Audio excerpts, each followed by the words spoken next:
I stood in the doorway of what used to be my practice room, watching my mother wrap her arms around my sister Melissa as they both cried tears of joy over my Steinway grand piano.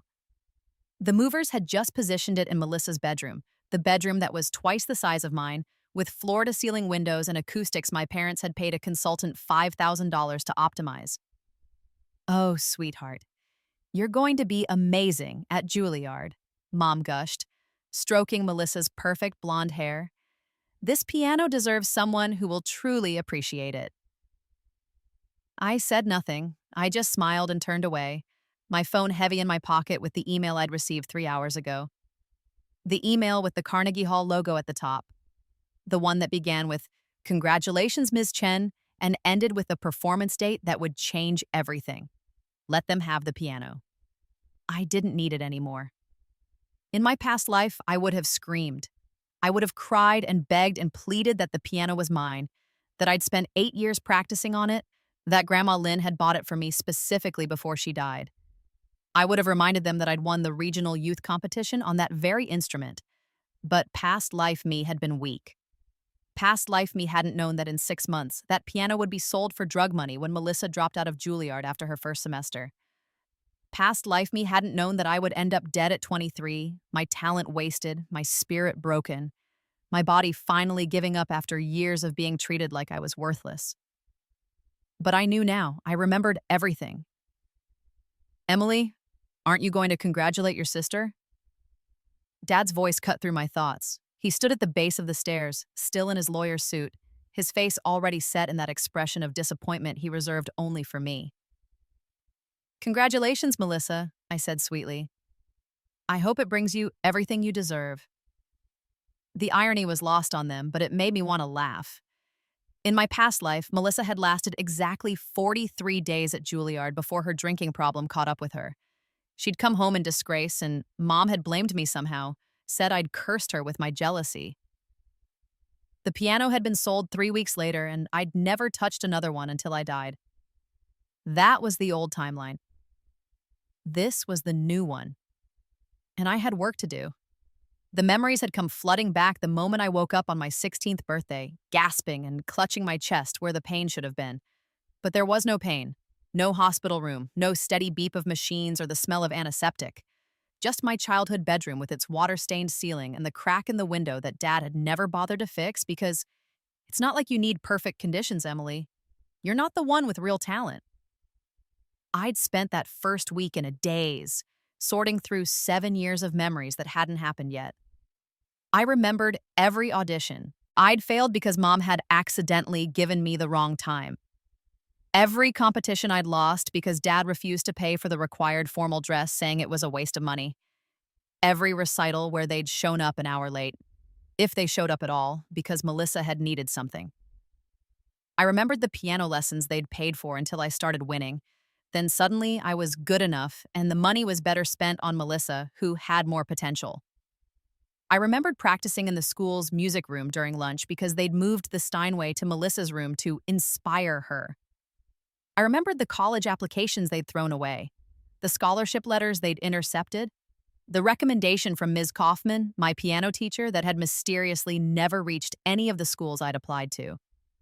I remembered everything that led to my first death. The breaking point had been the inheritance. Grandma Lynn had left me $50,000, money that was supposed to be in a trust until I turned 18, but Dad was the executor and Melissa had needed just a little help with her credit card debt. Then a little more for a car, then a little more for a security deposit on an apartment. By the time I turned 18, there was nothing left. And when I'd confronted them, Mom had slapped me across the face and called me selfish for thinking about money when my sister was struggling. I'd been too afraid to fight back then, too broken by years of being told I was the problem. So I'd worked 3 jobs to pay for community college, practiced on a donated keyboard with broken keys, and watched my talent slowly suffocate under the weight of exhaustion and despair. I'd gotten sick from the stress and the lack of sleep. The sickness became chronic, the chronic became terminal, and I died alone in a county hospital with $27 in my bank account, knowing that my parents were at Melissa's wedding, which they'd paid $15,000 to host. But that was the old timeline. In this timeline, I was 16 again, and I had something more powerful than talent. I had knowledge. I knew every mistake I'd made, every opportunity I'd missed, every person I should have trusted, and every person I shouldn't have. Most importantly, I knew that in 3 days there would be an email from the International Youth Piano Competition, the one I'd won in my past life right before Mom had sabotaged my Juilliard audition. The email would arrive while everyone was asleep, and in my past life, Mom had deleted it from my inbox before I ever saw it. She'd told me later that I wasn't ready for that kind of pressure, and that Melissa needed to shine without my constant need for attention.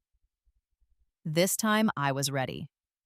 I stayed up until 2 a.m. on the night the email was supposed to arrive, my laptop open, my eyes burning with exhaustion. When it finally came through, I didn't just read it. I screenshotted it, saved it to 3 different cloud services, and printed 2 copies that I immediately mailed to addresses Mom didn't know about. Then I changed all my passwords and set up 2-factor authentication on everything. The email offered me a spot in the competition finals in Prague. They'd seen my performance from regionals online and wanted me to compete against the best young pianists in the world. It came with a $5,000 travel stipend and guaranteed exposure to every major music school in the world. I didn't tell my parents. Instead, I went to Ms. Kaufman. "Emily," she breathed, reading the email on her tablet. Her hands were shaking. "Do you understand what this means? This could change your entire life." "I know," I said, but I need your help. My parents won't let me go." Ms. Kaufman's face hardened. She was 72 years old, a former concert pianist who'd retired to teaching after arthritis ended her performing career. She'd tried to help me in my past life, but I'd been too afraid to accept. I'd been too conditioned to believe that my parents knew best, that I was being selfish for wanting things. I'd let her recommendations go unsent. I'd refused her offers to connect me with her colleagues. I'd died with her business card still in my wallet, never having called, not this time. "What do you need?" she asked. Over the next 3 weeks, Ms. Kaufman became my co-conspirator. She paid for my passport application out of her own pocket. She helped me fill out the competition paperwork using her address so my parents wouldn't intercept the mail. She connected me with a former student who worked at a music foundation and helped me apply for emergency scholarship funding. Most importantly, she believed in me when nobody else would. The scholarship came through with enough money to cover my flight and accommodations. The competition organizers expedited my registration. Everything was falling into place exactly as it had before, except this time I was in control. I practiced at school during lunch and after classes, telling my parents I'd joined the environmental club.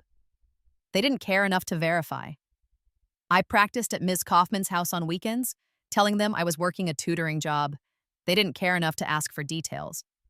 I practiced in my head during dinner, running through fingerings and phrasing, while they discussed Melissa's college applications and her promising future. "Emily, you're not eating," Mom said one night, more accusation than concern. "I'm fine," I said, "just thinking about my history test." "History," Dad scoffed. "You need to focus on practical skills, Emily. Not everyone can be an artist like Melissa. You should be thinking about becoming a nurse or a teacher, something stable." I smiled and nodded and said nothing. In 6 weeks, I would be in Prague. In 7 weeks, I would win the competition. And in 8 weeks, everything would change. But first, I had to let them give Melissa my piano. The turning point came exactly as I'd planned it. Mom approached me 2 weeks before I was scheduled to leave for Prague, her face arranged in that expression of false sympathy she'd perfected over the years. "Emily, honey, we need to talk about the piano," she said. I looked up from my homework. Calculus problems I was barely pretending to work on while actually writing out practice schedules in the margins. "What about it?" "Well, you know Melissa got into Juilliard's pre-college program, right? It's very prestigious. She needs proper instruments to practice on. And you haven't really been playing much lately, have you?" This was a lie. I'd been playing more than ever, just not where they could see me. But I nodded slowly, watching her face light up with relief. "That's what I thought," Mom continued. "So your father and I discussed it, and we think it makes more sense for Melissa to have the piano in her room. You understand, right? It's what Grandma Lynn would have wanted for the piano to go to whoever would use it best. Another lie. Grandma Lynn had hated Melissa, though she'd been too polite to say it directly. She'd known what my parents were doing, and she'd bought me the piano specifically to give me something they couldn't take away. Except they had taken it, in my past life. They'd moved it, sold it, and told me I was being dramatic when I cried. Of course, I said, keeping my voice neutral. Melissa should have the piano. She's the talented one. Mom actually smiled. I'm so glad you're being mature about this, Emily. You're growing up. I am, I agreed. Can I ask for one thing, though? Her smile faltered slightly. What? Can I play it one last time? Just to say goodbye properly? She hesitated, and I could see the calculation in her eyes. She wanted to say no, wanted to deny me even this small thing, but it would make her look cruel. Finally, she nodded. Fine, but make it quick. The movers are coming tomorrow. That night, I played the Steinway for 2 hours. I played Chopin's Revolutionary Etude, the piece I'd performed when I won my first real competition at age 14. I played Rachmaninoff's Prelude in C-sharp minor, the piece I'd been playing when Grandma Lynn died, and nobody told me until after the funeral was over. I played Beethoven's Moonlight Sonata, third movement, the piece I'd been practicing when my parents told me I'd never be good enough for a real conservatory. And I played one piece I'd never performed before, Liszt's La Campanella, the piece I was going to perform in Prague, the piece that would win me the competition, the piece they would never hear me play because by the time they learned about it, everything would already be over. Melissa stood in the doorway for the last 30 minutes, watching with an expression I couldn't quite read. Jealousy, maybe? Or fear. She'd always known on some level that she wasn't as good as me. She'd just never had to confront it directly because Mom and Dad had spent years constructing an elaborate fantasy where she was the prodigy and I was the disappointment. You're really good, she said when I finished, and for a moment she sounded like the sister I'd had before the favoritism started, before our parents had turned us into rivals. Why did you stop playing? I didn't stop, I said quietly. You just stopped hearing me. She didn't ask what I meant, and I didn't explain. The next morning, the movers came and took the piano away, and I stood in my empty practice room and felt nothing but satisfaction. Let them have it. I didn't need their piano anymore. I didn't need their approval, or their permission, or their love. I had something better. I had my future back, and I was going to take it with both hands. The day before I left for Prague, I went to school early and practiced in the music room one final time. Ms. Kaufman found me there during her free period, 2 cups of coffee in her hands. Nervous? She asked, handing me one. No, I said honestly, I've played this piece 1,000 times. I know every note, every phrase, every moment where the judges will lean forward. I know exactly what they want to hear, and I'm going to give it to them. She studied my face for a long moment. You're different, Emily. Something changed in you this year. It's like you suddenly know exactly who you are. Maybe I do, I said. Or maybe I just stopped trying to be who everyone else wanted me to be. Whatever it is, she said. Don't lose it. That certainty, that confidence, it's rare. Hold on to it. I promised I would. I didn't tell her that my confidence came from having already lived through my own death. From knowing exactly how bad things could get if I let other people control my narrative. I didn't tell her that every decision I was making was informed by 7 years of mistakes I wouldn't make again. I just thanked her for the coffee and went back to practicing. I told my parents I was going on a school trip to Washington, D.C. They didn't ask for details. They didn't offer to help pack. They didn't drive me to the airport. Ms. Kaufman did all of that, and when she hugged me goodbye at security, she whispered, "Go show them what you're made of." I intended to. Prague was exactly as beautiful as I remembered from the travel videos I'd watched obsessively in my past life, dreaming of competitions I would never attend. The competition venue was an ornate concert hall with gold leaf ceilings and velvet seats, the kind of place that made you feel like music was something sacred. The other competitors were exactly as talented as I remembered from the recordings I'd studied after I'd missed my chance to compete against them. But this time, I was there. This time, I was the one walking onto that stage. The preliminary rounds were nerve-wracking but manageable. I performed Debussy's L'Île Joyeuse and made it through to the semifinals. In the semis, I played Prokofiev's Piano Sonata No. 7, and I could see the judges sitting up straighter, making more notes, whispering to each other. I advanced to the finals against 7 other pianists, all of them brilliant, all of them hungry. None of them wanted it as badly as I did. The finals were broadcast live online. I knew this because I'd watched them in my past life, sitting in my apartment with my broken keyboard, watching the girl who beat me in regionals go on to win 3rd place. I'd been so jealous then, so bitter, so convinced that I'd been robbed of my chance. Now I was the one on stage. And jealousy felt like a foreign concept. I played La Campanella. I'd chosen it specifically because it was technically demanding and showy, the kind of piece that made audiences gasp. But I didn't play it just for the technical flash. I played it with the rage of every time my parents had chosen Melissa over me, with the grief of dying alone, with the determination of someone who had been given an impossible second chance and refused to waste it. When I finished, there was a moment of complete silence. Then the audience exploded. People were on their feet, shouting, crying.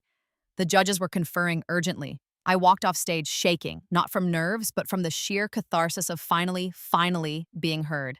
I won. 1st place, unanimous decision. The prize was $25,000 and a guaranteed spot in the summer program at Curtis Institute. But more than that, it came with publicity, interviews, social media attention, and most importantly, it came with an email from Carnegie Hall 3 days later, offering me a spot in their Emerging Artists series. I was still in Prague when I got the call from Ms. Kaufman. "Emily," she said, her voice tight, "your parents know. It's all over the competition's website. There are photos. Your name is everywhere. They've been calling me nonstop." "What are they saying?" I asked, though I already knew.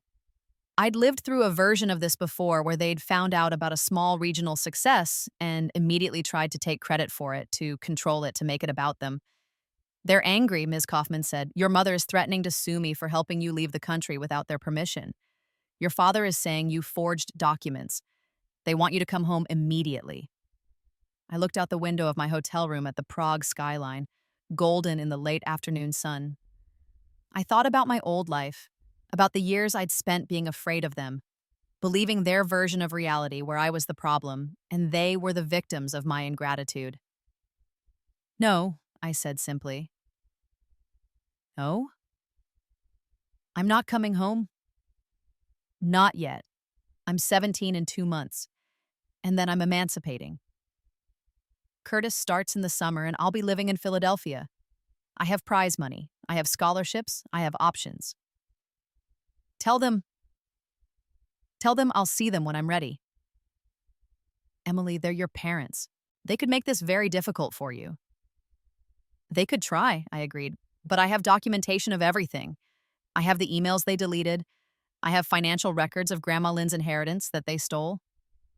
I have years of proof that they neglected me while funneling resources to Melissa. If they want to make this a legal battle, I have Ms. Chen from the Youth Advocacy Center ready to represent me. Ms. Kaufman, I've been preparing for this conversation for months. I knew they'd react this way. I'm ready." There was a long pause. Then she laughed, a sound of pure delight. "You know what? I believe you. Good luck, Emily, and congratulations. You've earned every bit of this." The next week was chaos. My parents tried everything: guilt, anger, threats, promises. They called Curtis and tried to sabotage my admission, but the school had already seen my competition win and wasn't about to be swayed by 2 angry parents claiming their daughter was troubled. They called Carnegie Hall, but Carnegie Hall didn't care about their opinions. They tried to access my prize money, but it was in an account they had no legal right to touch. They tried to control the narrative on social media, posting about how proud they were of their daughter, how they'd always supported my musical education. Within hours, people who'd known me from school and the local music community started posting corrections. Photos of Melissa at recitals where I was performing in the background, ignored. Screenshots of my mother's Facebook posts about Melissa's talent with no mention of me. testimony from neighbors about the piano being moved to Melissa's room. The truth came out in a wave of support I hadn't expected. People were furious on my behalf. Articles were written about parental favoritism in competitive fields. I became, briefly and uncomfortably, a minor celebrity in the classical music world. The girl who'd won against all odds, who'd overcome neglect to achieve her dreams. And through it all, I said nothing publicly. I didn't need to. The facts spoke for themselves. I came home 3 months later, the day after my 17th birthday. I'd timed it perfectly, old enough to petition for emancipation, young enough that I'd been able to document everything while still technically a minor under their care. I walked into the house with Ms. Chen, my lawyer, and found my parents in the living room with Melissa. They looked smaller than I remembered. Older. Mom's face was puffy like she'd been crying. Dad looked angry, but there was something desperate underneath it. Melissa just looked lost. "Emily," Mom started, standing up. "Thank God, we've been so worried." "Save it," I said calmly. I'm not here for a reunion. I'm here to get my things and to talk about the terms of my emancipation." "Emancipation?" Dad's face went red. "You ungrateful Mr. Chen," Ms. Chen interrupted sharply. "I'd advise you to be very careful about what you say next. Your daughter has substantial documentation of financial misappropriation, educational sabotage, and emotional neglect. If she chooses to pursue legal action, things will get very uncomfortable for you very quickly." The room went silent. I watched my parents process this, saw the moment they realized they'd lost. Not just me, but their control over the narrative, their ability to pretend they'd been loving parents all along. "What do you want?" Dad asked finally, his voice flat. "The remaining balance of Grandma Lynn's inheritance that you stole from me. All of it with interest. A signed statement acknowledging that you took it without permission. And I want you to stay out of my life. No more calls, no more emails, no more attempts to take credit for my success. You don't get to be part of this anymore. You gave up that right when you chose Melissa over me every single day for years." "Emily," Melissa said, her voice small. "I didn't know. I swear, I didn't know they were doing all that." I looked at my sister, really looked at her for the first time since I'd been reborn. She'd gained weight and there were dark circles under her eyes. Her hands were shaking slightly. In my past life, this was around the time her drinking had started getting bad. She'd been so crushed by the pressure of being the golden child, of having to live up to all the talent our parents had projected onto her, that she'd imploded. I felt a flicker of something that might have been pity. Melissa hadn't asked to be the favorite. She'd been groomed for it, shaped by their expectations until she had no idea who she was without their approval. In a way, they'd destroyed her just as thoroughly as they'd tried to destroy me. "I believe you," I said, and I meant it. "But that doesn't change anything. You still benefited from what they did. You still got everything while I got nothing. And I can't forgive that, even if you didn't ask for it." She nodded, tears streaming down her face. "I dropped out of Juilliard's pre-college program last week. I couldn't handle it. Everyone there is so much better than me, and I'm not actually that good, am I? I never was." "No," I said, not unkindly. "You're not. But you could have been decent if they hadn't put all that pressure on you, if they'd let you just enjoy music instead of forcing you to be something you're not. They ruined it for both of us, just in different ways."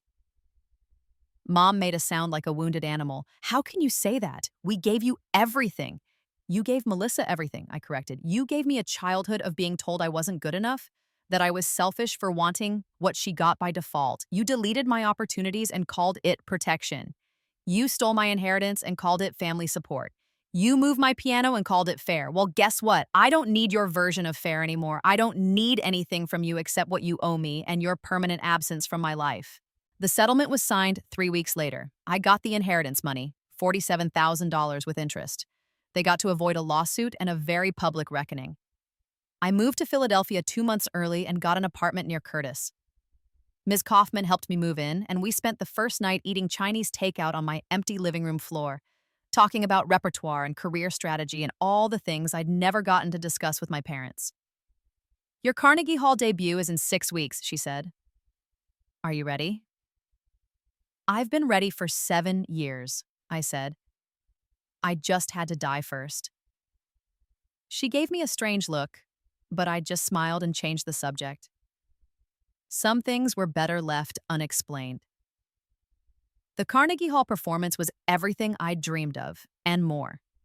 The hall was sold out, partially because of my competition win, but mostly because the media had turned my story into a narrative about triumph over adversity. The press called me the Phoenix Pianist, and while I found it a bit dramatic, I couldn't deny it felt appropriate. I played a full program. Bach, Beethoven, Chopin, and I premiered a new piece that a composer had written specifically for me after hearing about my story. The audience gave me 3 standing ovations. The critics called it transcendent and a star-making performance. Major music schools started recruitment conversations. Concert venues reached out about bookings. But the best part, the moment that made everything worth it, came at the end of the night. I was backstage, still in my concert dress, when security told me I had visitors. For a moment, my heart clenched. I thought maybe my parents had shown up, ready to make a scene. But it wasn't them, it was Melissa. She stood in the doorway looking nervous, holding a bouquet of flowers that she clutched like a shield. She'd lost more weight, and she looked tired, but there was something clearer in her eyes than I'd seen in years. "I wasn't sure you'd see me," she said. "I wasn't sure I would either," I admitted. "What are you doing here?" "I wanted to hear you play, really hear you, not just as background noise while Mom and Dad talked about me. And I wanted to apologize. Not just for what happened with the piano, but for all of it. For believing them when they said you were jealous of me. For not standing up for you. For taking everything and never questioning if it was right." I studied her for a long moment. In my past life, Melissa and I had never reconciled. She'd spiraled into addiction, and I'd been too angry and broken to help her. We'd both drowned in different ways, victims of the same toxic system. But this wasn't my past life. This was my second chance, and I got to decide what that meant. "I forgive you," I said finally. "Not because you deserve it, but because I don't want to carry that anger anymore. It's too heavy, and I have better things to do with my energy." She laughed, a sound halfway between relief and tears. "Like being an international piano sensation at 17? "Something like that," I agreed. What about you? What are you doing now?" "I'm in therapy," she said. "And I'm taking a gap year to figure out who I am without them. I'm thinking about studying music education instead of performance. I'm not a concert pianist, but I do like teaching. I've been volunteering at an after-school program, helping kids learn piano basics. It's the first time music has felt good in I don't even know how long." "That sounds perfect for you," I said, and I meant it. "I'm glad you're finding your own path." We talked for a few more minutes, carefully and tentatively, like 2 people learning to be sisters again. When she left, she gave me an awkward hug, and I let her. It didn't fix everything. It didn't erase the years of hurt. But it was a start, and sometimes that's all you can ask for. My parents never came to any of my performances. They never apologized. As far as I know, they still tell people a version of the story where they were supportive parents whose ungrateful daughter abandoned them. But their version doesn't matter anymore. The truth is documented, public, and permanent. 3 years later, I was featured on the cover of Gramophone magazine's Rising Stars issue. The article detailed my competition win, my Carnegie Hall debut, and my subsequent international career. It mentioned, briefly and factually, the circumstances of my emancipation and the family dynamics that had made it necessary. The article included a quote from Ms. Kaufman. "Emily Chen is proof that talent will find a way, even when every door is closed. She didn't just survive her circumstances, she transformed them into fuel for greatness." But my favorite part was a quote from one of my new students. After Curtis, I'd started a scholarship program for young musicians from difficult family situations. I taught 5 students for free, kids who reminded me of who I'd been, talented, desperate, and drowning under the weight of families that couldn't see their worth. One of them, a 15-year-old cellist named Maria, told the reporter, "Ms. Chen saved my life. Not just my music career, my actual lifestyle life. She showed me that you don't have to let your family define your future, that you can choose your own path even when everyone tells you you're wrong." I cried when I read that, sitting in my apartment in New York, a real apartment with high ceilings, and enough space for my own Steinway now, a beautiful instrument that no one could take from me. I thought about the girl I'd been in my past life, dying alone and convinced her story was over. I thought about the moment I'd woken up on my 16th birthday with a second chance I hadn't asked for but was determined not to waste. I thought about every sacrifice, every strategic decision, every moment where I'd had to be harder and smarter and more calculating than any 16-year-old should have to be. Thought about the look on my mother's face when she realized she'd lost control of me. The sound of my father's voice when he signed the settlement, the weight of the Carnegie Hall medal around my neck. And I thought about Melissa, who'd sent me a card for my 21st birthday that said simply, I'm proud of you, love your sister. Some people might say I was lucky to get a second chance. That rebirth was a gift I didn't earn. But those people didn't die at 23 with nothing but regret and wasted potential. They didn't spend 7 years being systematically broken down by the people who were supposed to love them most.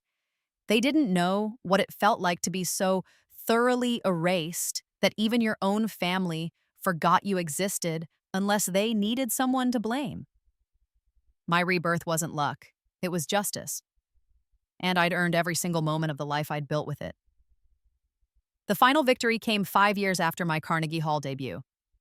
I was invited to perform at the International Music Awards, the same ceremony where, in my past life, I'd watched on a grainy livestream as Melissa accepted an award she hadn't earned for a competition she'd barely passed.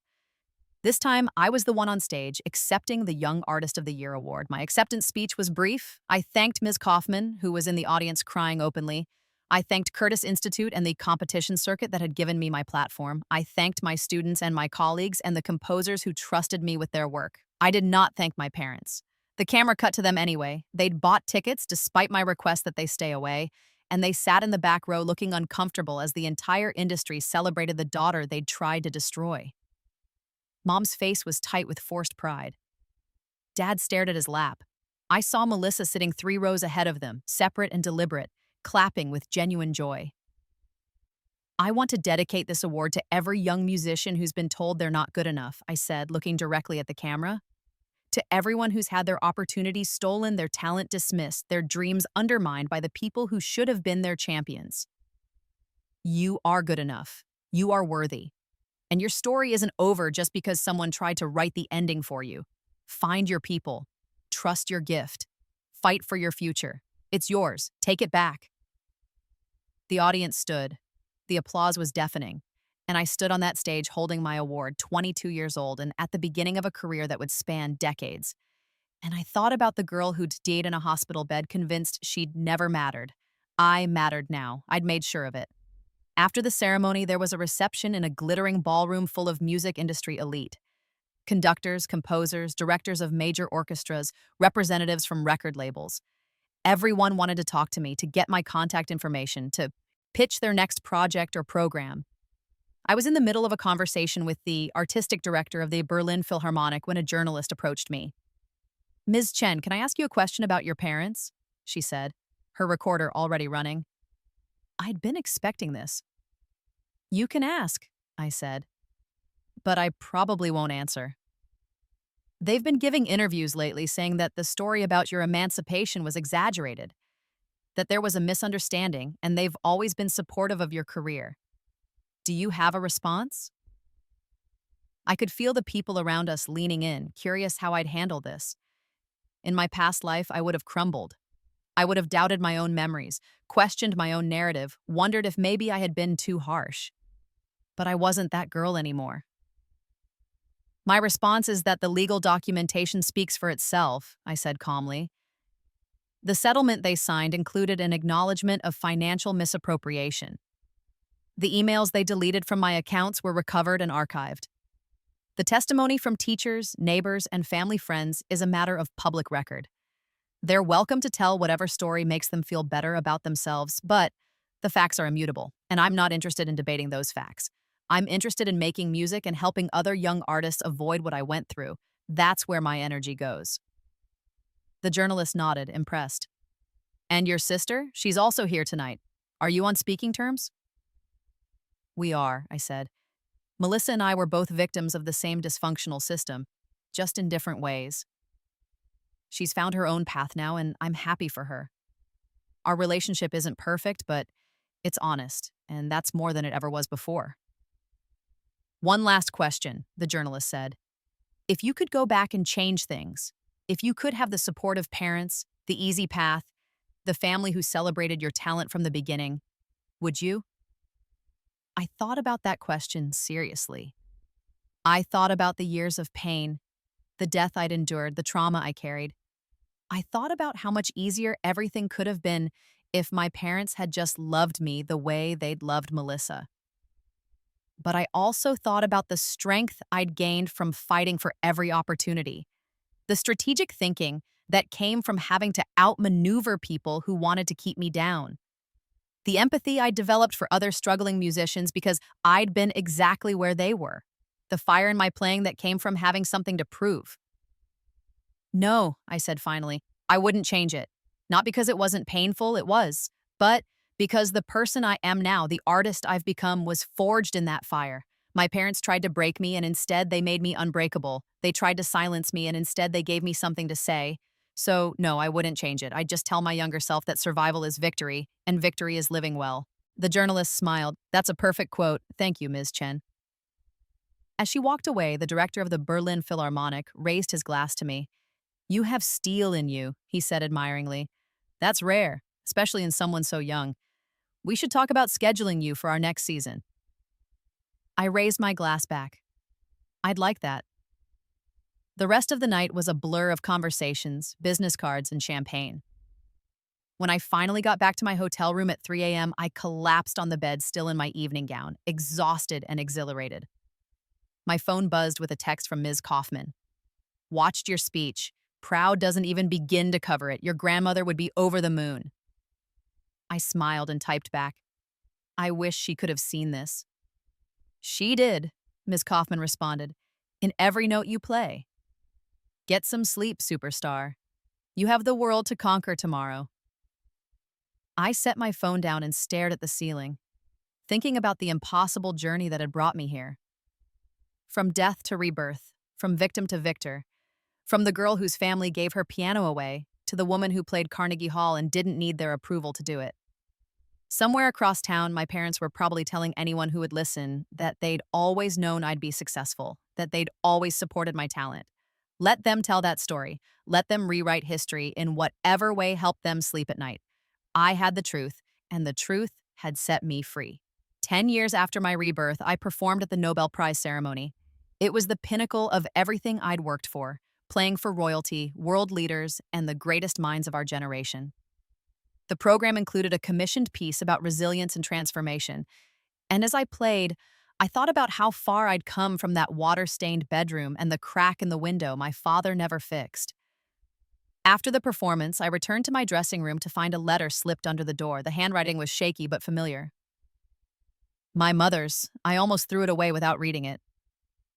Almost, but curiosity won out. Emily, I know you won't respond to this. I know I have no right to ask for your time or attention, but I need to say this, even if it changes nothing. You were right, about everything. We did fail you. We chose Melissa over you, again and again, and we told ourselves it was because she needed more support. But the truth is, we were afraid of you. You were so naturally talented, so independent, and we didn't know how to handle a child who didn't need us the way Melissa did. So we convinced ourselves she was the gifted one and you were just ordinary. We couldn't have been more wrong. Melissa is in rehab again. She's been struggling with addiction for years now, and I know that's partially our fault too. We put too much pressure on her to be something she wasn't, and it broke her. We broke both of you in different ways. Your father and I are getting divorced. There's nothing left between us except guilt and blame. He says it's my fault for being too soft on Melissa. I say it's his fault for being too hard on you. We're probably both right. I don't expect forgiveness. I don't even know if I deserve the chance to ask for it, but I wanted you to know that I see now what I couldn't see then. You are remarkable. You always were. And I'm sorry I spent your entire childhood trying to dim your light so Melissa's could shine brighter. I watch every performance of yours that I can find online. I keep articles about you in a folder. I tell everyone at work about my daughter, the famous pianist. I know I have no right to claim you, but I can't stop being proud of you, even though I did nothing to earn that pride. Congratulations on all your success. You built it entirely on your own, and that makes it mean more, not less. Mom. I read the letter 3 times, looking for manipulation, for guilt trips, for any sign that this was another attempt to control the narrative. But it just sounded tired. Sad, true. I folded it carefully and put it in my bag. I didn't plan to respond. Some bridges, once burned, can't be rebuilt, but I didn't throw it away either. Maybe someday I'd want to remember that she'd finally seen the truth, even if it came too late to matter. Or maybe I'd just need the reminder that I'd been right to walk away, that I'd made the correct choice when I chose myself over their version of family. Either way, the letter changed nothing. My life was already complete without them. 15 years after my rebirth, I opened my own music academy. The Chen Institute for Young Musicians specialized in supporting talented students from difficult backgrounds. We offered full scholarships, housing assistance, therapy services, and mentorship programs. Every student who walked through our doors got what I'd never had: unconditional support from adults who believed in their potential. Melissa came to the opening ceremony. She'd been sober for 3 years and was working as a music therapist at a children's hospital. We weren't close, too much damage had been done for that, but we were cordial. She'd sent me a card when I'd announced the academy, offering to volunteer if I ever needed music therapy services. I'd taken her up on it. "This is incredible," she said, touring the facility. We had 20 practice rooms, a concert hall, recording studios, and apartments for students who couldn't live at home. "You really built all of this?" "With help," I said. "Donors, former students, musicians who believed in the mission. But yeah, I built it." She looked at me with something like wonder. "Do you ever think about how different things could have been if Mom and Dad had just been different?"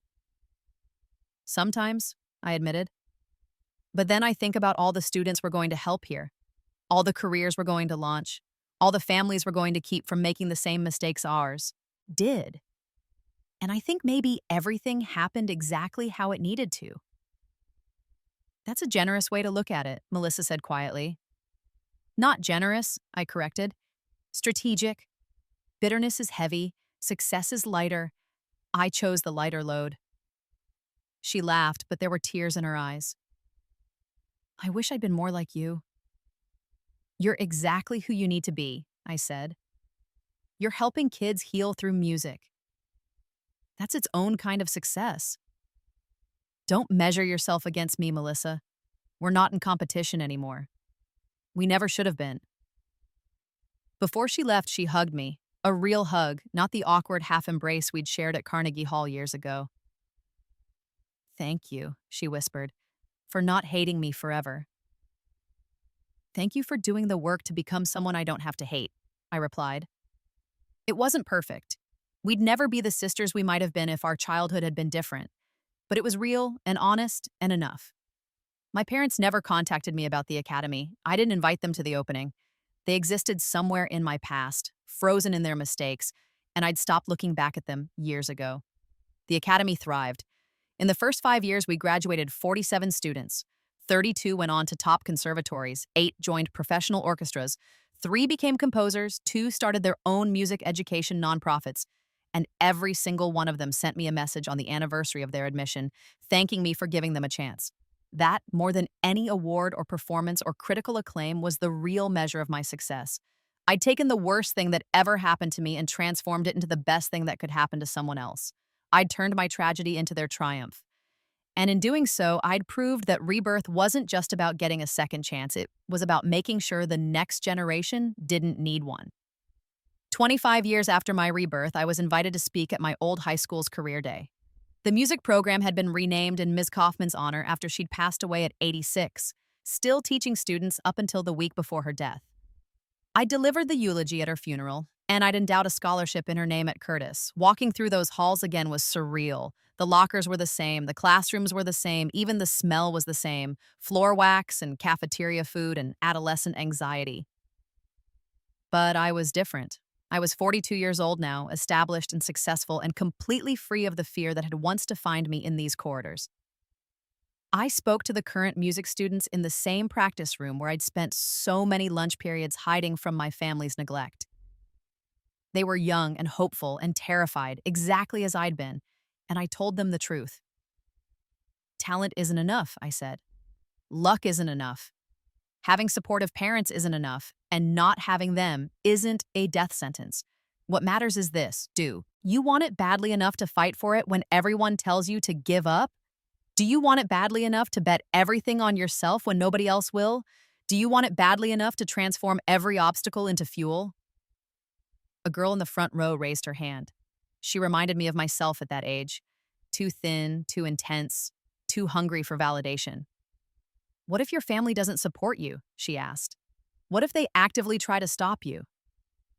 I looked at her, really looked at her, and saw myself staring back. Then you make a choice, I said. You either let them define your limits or you define your own. You either accept their version of who you are or you become who you know you can be. It won't be easy. It might cost you relationships you thought mattered. But I promise you this: the person you become by fighting for yourself is worth more than any relationship built on you staying small. After the talk, she approached me with a folder full of music, compositions she'd written, recordings of performances, recommendation letters from teachers. Could you listen to these? She asked nervously. I want to apply to your academy, but I don't know if I'm good enough. I took the folder.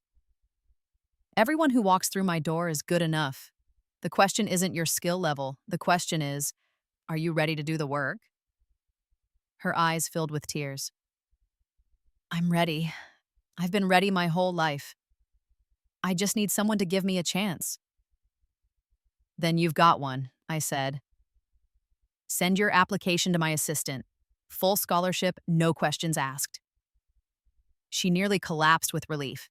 I caught her elbow and steadied her, this girl who was me 25 years ago, and I thought about the cycle of pain that had almost destroyed me, about how close I'd come to dying without ever knowing my own worth, about the impossible gift of getting to save someone else from that fate.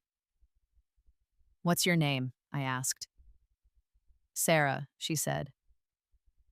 Sarah Kim. Well, Sarah Kim, welcome to your new life. Make it count. She promised she would, and I believed her. I'd seen that hunger before, that desperation mixed with determination. She'd succeed because failure wasn't an option for her anymore, just as it hadn't been an option for me. As I left the school that day, I passed the bulletin board near the music room. There was a photo of me receiving the International Music Award right next to photos of other successful alumni. The caption read, Emily Chen 007 from practice room to Carnegie Hall. It should have said, Emily Chen from death to rebirth to victory. But some truths were too complicated for bulletin boards. On my 43rd birthday, I gave a solo concert at Carnegie Hall, a full retrospective of my career, playing pieces from every stage of my journey. La Campanella was the encore, and when I finished, the audience stood for 10 minutes straight. Backstage afterward, my assistant handed me a package. No return address, just my name in handwriting I didn't recognize. Inside was a photo of the Steinway grand piano from my childhood, the one my parents had given to Melissa, the one that had been sold for drug money in my past life. Below the photo was a note. Ms. Chen, my name is David Park. 20 years ago, I bought this piano from a woman who said she needed quick cash. I've kept it in good condition and I've played it often. But I read your story in the paper last week and I realized this piano has a history I didn't know about. I looked up the serial number and it matches the one you mentioned in your 2015 interview about your grandmother. I know you don't need it back. I'm sure you have better instruments now. But I wanted you to know that it's been loved, that even though it was taken from you, it still made music. It taught my daughter to play. She's studying at Juilliard now because of it. If you want it back, it's yours. No charge. It's the least I can do for the woman whose story inspired my daughter to pursue music. Thank you for all you've done for young musicians. You've changed more lives than you know. David Park. I stared at the photo for a long time, this ghost from my past life intersecting with my present. The piano that had once represented everything I'd lost. The piano I'd let them take because I'd known it didn't matter. I'd already won. I wrote back that same night. Mr. Park, thank you for taking such good care of the piano, but I don't need it back. Give it to your daughter when she graduates from Juilliard. Tell her it was owned by two sisters who had very different relationships with music and that it found its way to her because she loves it the way it deserves to be loved. Tell her that sometimes the best revenge is building something so beautiful that the people who hurt you become irrelevant to your story. Tell her that talent will always find a way. With gratitude, Emily Chen. I never saw the piano again, and I never needed to. It was exactly where it belonged, making music for someone who would appreciate it, someone whose family supported their dreams, someone who would never have to die and be reborn to claim their own future. That was revenge enough. My parents died within 6 months of each other when I was 47.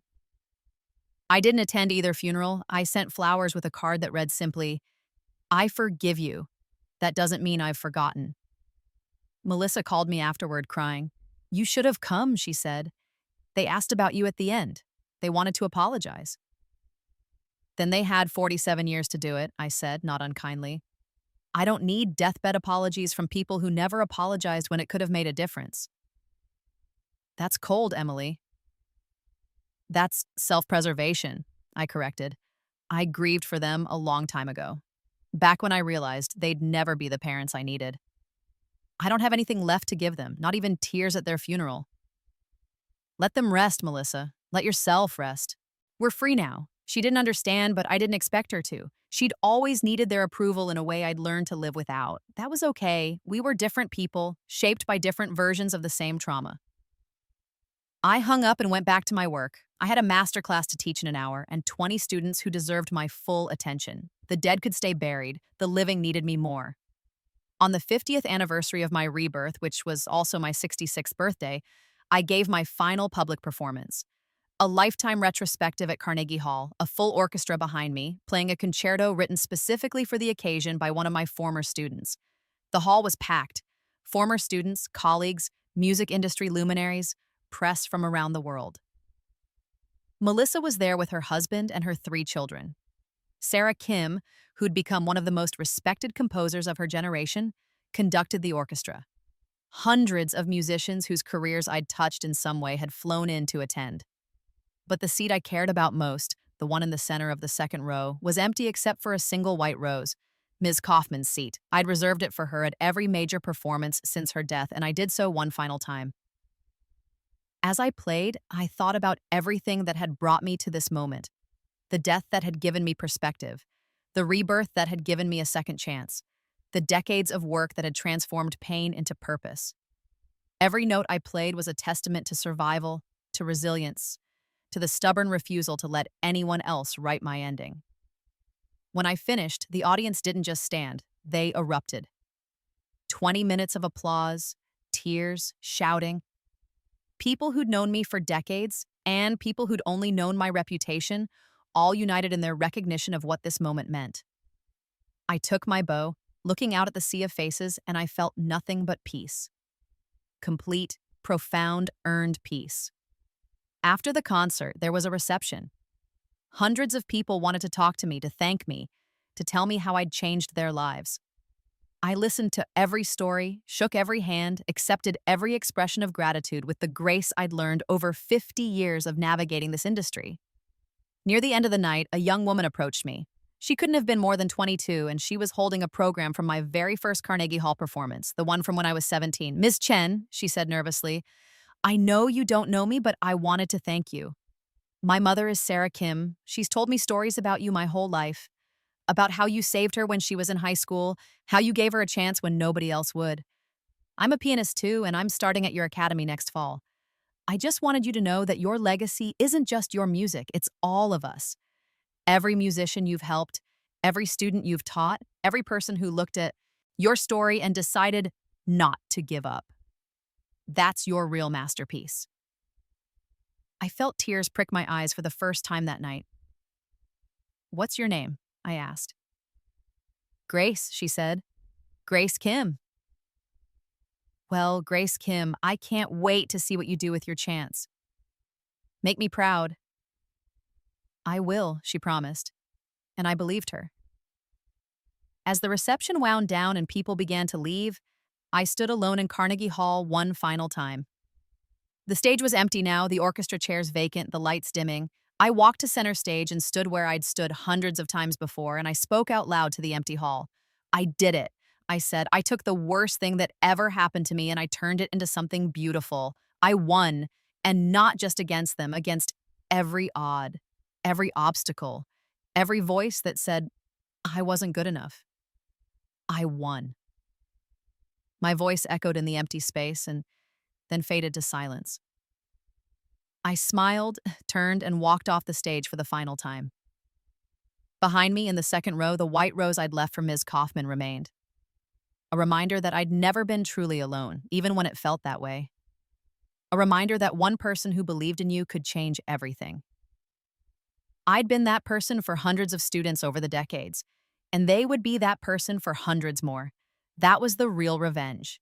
Not destroying my parents, but making them irrelevant. Not proving I was better than Melissa, but building a legacy so vast that our childhood rivalry became a footnote in a much larger story. They'd tried to steal my future, and instead I'd built an empire. That night, I went home to my apartment overlooking Central Park, the same apartment where I'd lived for 30 years, filled with awards and photos and a Steinway that had been custom-made for my 50th birthday. I poured myself a glass of wine and sat by the window, looking out at the city lights. My phone buzzed with messages from people who'd attended the concert. Congratulations, thank you, we love you. What a perfect ending to an extraordinary career. But the message I stopped on was from Melissa. That was beautiful, Emily. You really did it. You really became everything you said you would. I'm sorry I didn't believe in you back then. I'm glad you believed in yourself enough for both of us. I wrote back, thank you for coming. Take care of yourself, Melissa. We both survived. That's worth something. And it was. Despite everything, we'd both made it out alive. She'd found sobriety and peace in her own way, and I'd found success and vindication in mine. We'd never be close, but we were both free of the people who'd tried to destroy us. That was its own kind of victory. I finished my wine and went to bed.